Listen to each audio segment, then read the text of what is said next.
So, obviously with the task analysis, we need to be able to understand who's done what, whether it's in the right timeline, whether they're getting their things done when they want to, and whether they've done it appropriately or not. Can I just ask a question there? Just going from your own experience, you're on a project, you might have a couple of projects, and you find a lot of time to do things on an opportunity basis.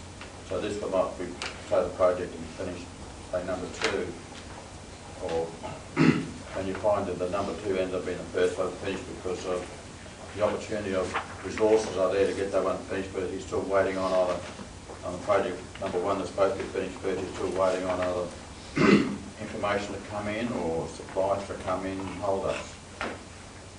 Yeah, I understand that, but what's the question? Well, the question is, do you have to go follow this thing religiously?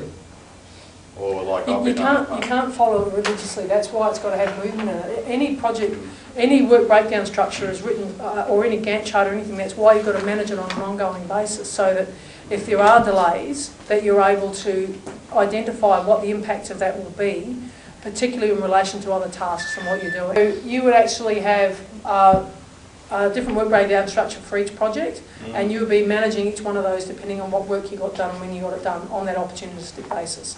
And then if one has fallen behind the wayside because the other one's taken priority, then that's up to you as a project manager to know that, understand what the impact is on the tasks, and do whatever you need to bring it into line again. Yeah, as an engineer, I've had pressure, well, my manager gets pressure put in front that the number 1 should have been finished first. Well, that's up to him. Even though he's aware of what's going on. That's why you do the documentation, that's why you put the project status reports out, and that's why you make sure that you've got an issue and risk register, which we haven't covered yet, because the issue and risk register will highlight the problems that you're going through because another project is impacting on your timeline or on your resources or whatever it may be. I call a lot of politics. I mean, if this thing helps me to get the politics out, great. Well, unfortunately it takes the formality of documentation to make that happen, but that's just the way that it is. But you'll never get rid of people telling you you've got to do something. You know, like you've got to know who you report to, and if you've got multiple people that are making demands on your time as project manager or telling you to change your priorities, you have got to get the permission of the person that you report to do that, and that's why a sponsor is important, because that sponsor is the person who makes the direction, or gives you the direction. You turn and say, look, I'm being told to do this, and I'm being told to do this, and that one's going to affect that one. I can't do both. What do you want me to do? It's not your decision. You actually have to get somebody else to give you the authority. If it is your decision, then you've got to make sure you make that decision with the relevant support from whoever you need it, and that you tell people.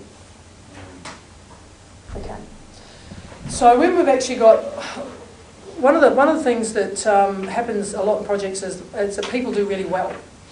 You know, somebody will really work outside the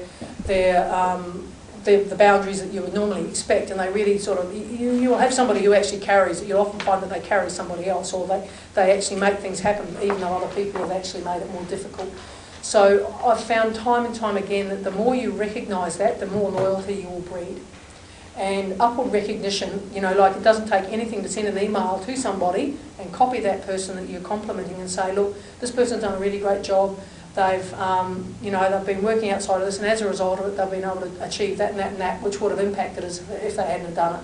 And lots of people find that really hard to do. Lots of project managers and lots of managers try and take the credit themselves, and they will try and promote themselves by something that somebody else has been done. And if you've experienced it, you'll know that it's just degrading, and it makes you resent that person more than it rather than it breeds loyalty. Whereas if you do something good for that person, it makes you look good anyway, because you've actually helped them get to that stage and you're recognising this. So I would encourage you where you can to make sure that you sometimes take away what you've actually done yourself and give the credit to somebody else, because that will actually help you anyway. So as I say, what makes them look good makes you look good. Pat on the back goes a long way, and it doesn't have to be sophisticated. It can be. I remember I was working in a training organisation once, and we had a regular meeting, and all of a sudden I got a medal, and it was like something out of a trophy shop, and it was on a green and white ribbon. I've still got it at home because I was so chuffed that day that I'd done something on a client site, which the client then rang up my manager and sort of said, look, she did this and this and this, she didn't have to, but it gave me evidence and gave me good kudos for somebody else. And then it all came all the way down the supply, the chain. And that particular day, I just thought that was really good of that manager. He recognised something that would actually make people loyal to him.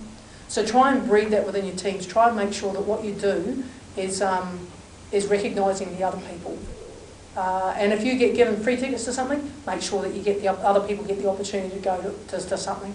If you get, you know, dinner somewhere, make sure that somebody else gets the opportunity to do that. And quite often you'll get, people will come in with freebies, or they'll get, you know, you'll get merchandise material or something. Just share it. You know, it's an important thing to build your team.